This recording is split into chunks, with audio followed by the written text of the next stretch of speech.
Estamos de regreso en Evas Urbanas compartiendo un tema bastante interesante, las supersticiones. Nos acompaña en esta noche el doctor René Urroz, la psicóloga Alba Roni y el clérigo José Luis Montoya.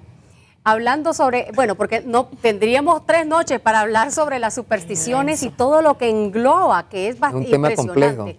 Porque nosotros en la cotidianidad escuchamos y no notamos como que algo que nos va a hacer mal o que es pecado, pero vemos cómo mucha gente malvada se lucra por estar vendiéndole desde amuletos hasta otras cosas limpias. Hay mucha charlatanería, te leen el destino, los horóscopos, y hay tantas cosas que es bastante complejo a veces quitarla.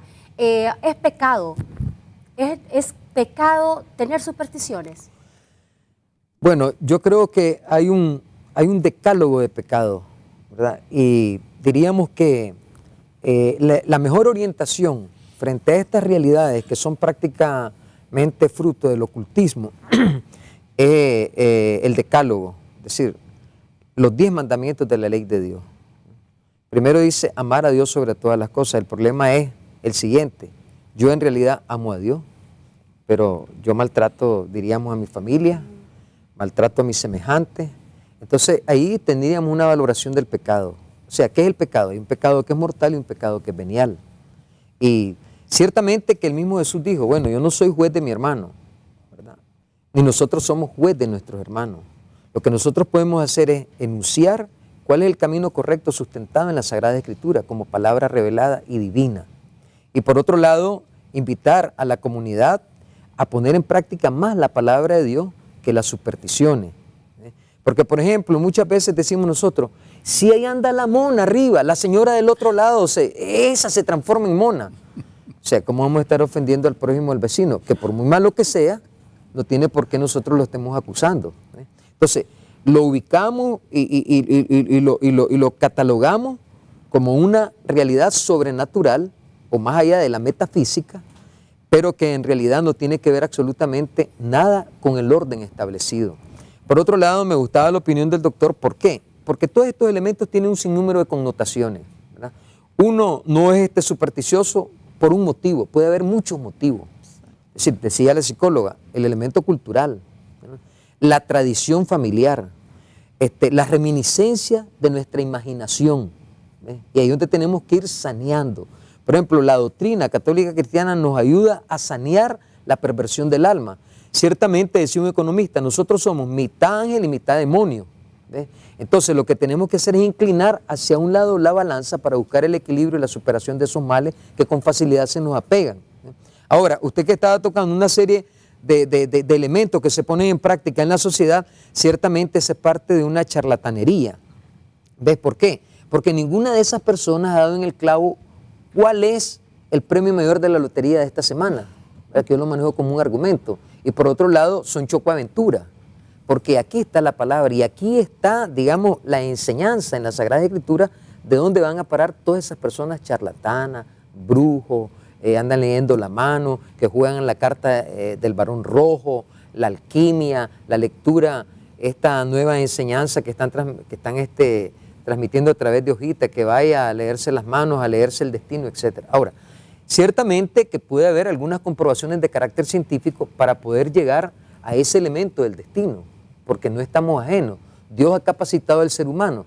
Lo que pasa es que el ser humano todavía no ha logrado trascender esos límites, como por ejemplo, si estamos hablando de que no paso por esa calle porque a lo mejor ahí me van a asaltar, puede ser que sea un premonitor, sí, ¿verdad? Entonces, esos dones Dios los da, el premonitor, el que es capaz de visibilizar un elemento, el que es capaz de percibir, sentir, pero son dones que hay que potenciar.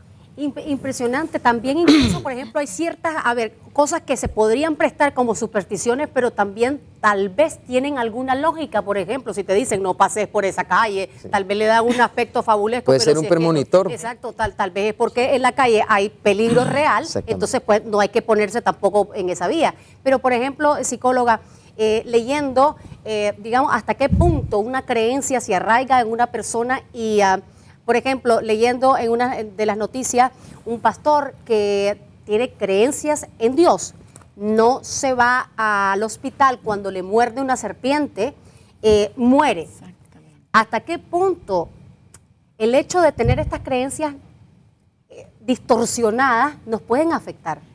Rotundamente las creencias y las supersticiones son jaulas para las personas, somos esclavos de lo que creemos. Entonces eso nos hace hasta exponer nuestra vida, cuando nosotros no sabemos filtrar qué realmente es conveniente a mi vida, creer y qué no, ¿verdad? Porque no creemos que podemos ser felices y que nos merecemos y comencemos a tener supersticiones positivas. La mayoría son negativas. El único que sabe, que pues me parece muy apropiado el comentario del sacerdote, que el único que sabe el futuro es Dios. Y Dios da esos dones a personas especiales, como decía él, son cosas espirituales, pero no es como que cada vez que vos pasás porque vas a hacer esto, te va a pasar algo. Por ejemplo, ¿verdad? con personas que se sienten un poco, no inofensiva la palabra, es, poco cuidadas, no sé cómo decirle hasta, cuando es desprotegida, gracias Padre por encontrarme esa palabra, cuando no andan su amuleto, cuando no andan su patita de, ¿cómo se llama?, de conejo, o ciertos elementos, se sienten desprotegidos y paralelamente van a la iglesia y creen y son muy religiosas. Son gente esclava de su misma creencia, ¿verdad?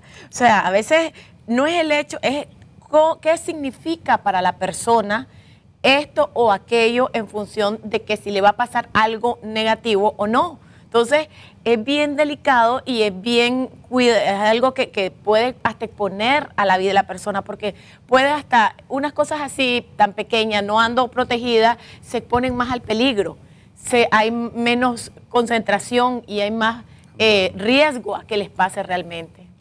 Usted es doctor que está bastante en contacto también con la asociación, que también tengo entendido que hacen algún tipo de ejercicios. Me comentaba el señor Julio Vanini, que también participa, que él, por ejemplo, había hecho el experimento con una mujer embarazada que se asomara a ver un eclipse, a presenciar un eclipse, y demostró que efectivamente cuando parió la mujer no tuvo ningún tipo de repercusión como se cree.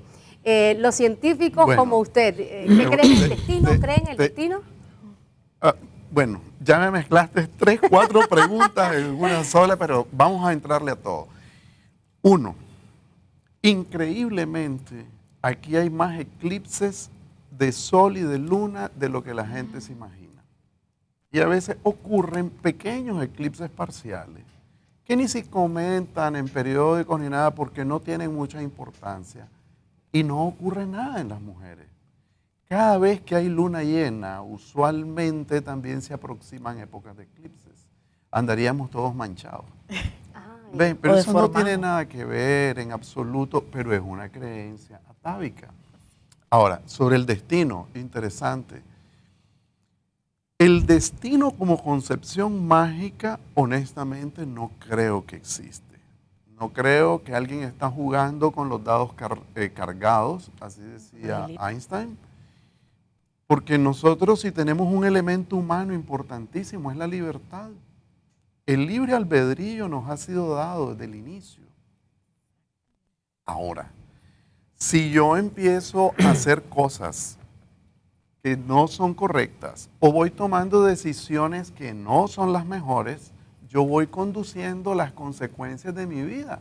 Eso es científico, es la ley de causa y efecto. Si pongo semillas de limón, va a salir un palito de limón. Si pongo malos hábitos en mis hijos, voy a tener un mal hijo, va a tener un mal destino, pero hay una causa. Y a veces no es una causa, sino como decía el padre, los fenómenos finales son multicausales. Ahora, hay una cosa interesante. Hablaban antes de las personas que perteneciendo a una religión X, la que sea, cualquiera que sea, también creen firmemente en supersticiones. Yo tengo un comentario sobre eso. Yo creo que en el ser humano todo se educa. Y se educa la fe. La esencia de la religión, el eje que atraviesa completamente la religión es la fe. el eje que atraviesa completamente la ciencia son las evidencias. Ok, pero cada una está en su campo. Si yo tengo una persona que dice ser practicante de una religión, pero está agarrado de elementos mágicos, probablemente su fe no ha sido bien educada, su fe no ha sido muy bien cultivada y tiene tantos vacíos, tantas cosas sin explicaciones, que busca los asideros mágicos para poder caminar. Como dice la licenciada, nosotros somos prisioneros de nuestras creencias o de nuestras ignorancias. Y ese es el problema. Entonces, si nosotros somos un pueblo que tenemos bastante deficiencia educativa en todos los planos, que tenemos unas creencias religiosas en las que no nos preocupamos por cultivar bien la fe nuestra y de nuestra familia, ¿de qué nos vamos a agarrar? De cosas mágicas, que a lo mejor no son las mejores. Pero si nosotros nos cultivamos y tenemos una creencia firme en algo que realmente nos alimenta y nos da paz y nos da calma, probablemente nos vamos a agarrar de ahí. Padre, usted también tenía un comentario sobre la Biblia y Sí. este tema. Mire, yo quiero agregar algo a lo que el doctor está diciendo. Es decir, cuando nosotros caemos en la superstición, manifestamos la debilidad racional, ¿entiende? Y caemos en lo que se llama una actividad prelógica. Y por otro lado, la superstición es el refugio marcado por determinadas ignorancias y por otro lado por una debilidad que buscamos nosotros respondernos a sí mismos desde un refugio que no es el ideal. Entonces, luego recurrimos a determinadas instancias en el marco de la sociedad para darnos respuestas porque queremos sentirnos fortalecidos espiritualmente. Yo siempre les recomiendo a la gente que el único lugar donde podemos irnos a rendir es frente al Santísimo Sacramento del altar, que eso lo dejó Jesucristo. Entonces, hay unos textos bíblicos que quiero leerlos rápido porque yo sé que el tiempo vuela. Dice, en Levíticos 19, 31, no se dirijan a los brujos ni a los que llaman a los espíritus. No le consulten, no sea que con ellos se manchen. Yo soy Yahvé. Y luego tenemos otro texto importante de Deuteronomio 18, los profetas y el profeta. Cuando hayas entrado en la tierra de Yahvé tu Dios te da, no imites las costumbres perversas de aquellos pueblos, que no haya en medio de ti nadie que haga pasar a su hijo o a su hija por el fuego, que nadie practique encantamiento o consulte a los astros, que no haya brujo ni hechicero, que no se haya nadie que se dedique a supersticiones o consulte a los espíritus, que no se haya ningún adivino a quien pregunte a los muertos, porque Yahvé aborrece a los que se dedican a todo esto y los expulsa delante de ti a causa de estas abominaciones. Ahora, cierro con un libro que es importantísimo, que es el Apocalipsis. Y dice, Apocalipsis 21, pero para los cobardes, los renegados, los corrompidos, los asesinos, los impuros, los hechiceros, los idólatras, en una palabra, para todos los falsos, su lugar y su parte es el lago que arde con fuego de azufre, que es la segunda muerte. Vea, yo siempre trato de decirle a la gente porque es importante que el sacerdote, el cientista, haga sus comprobaciones, experimente en el tránsito de su vida para tener mayor solidez. ¿Por qué Rubén Darío no escribió la Biblia? ¿Por qué Shakespeare no escribió ninguna? Son nuestros grandes próceres, Rubén Darío, Shakespeare. ¿Por qué Amado Nervo? ¿Por qué este gran poeta chileno, ¿cómo se llama? Neruda, que escribió 20 poemas de amor y una canción desesperada tan bello y hermoso? Esos dones Dios se los dio. Pero ¿por qué la Biblia la mayoría fueron pastores, pescadores, artesanos? ¿Por qué? ¿Por qué estos hicieron una descripción de la inspiración de Dios tan maravillosa? Porque así lo quiso Dios. ¿Por qué estamos nosotros aquí? Porque Dios así lo quiso en este momento. Solo Él sabía. Amén. Muchísimas gracias, Padre, por habernos acompañado, también psicóloga y doctor.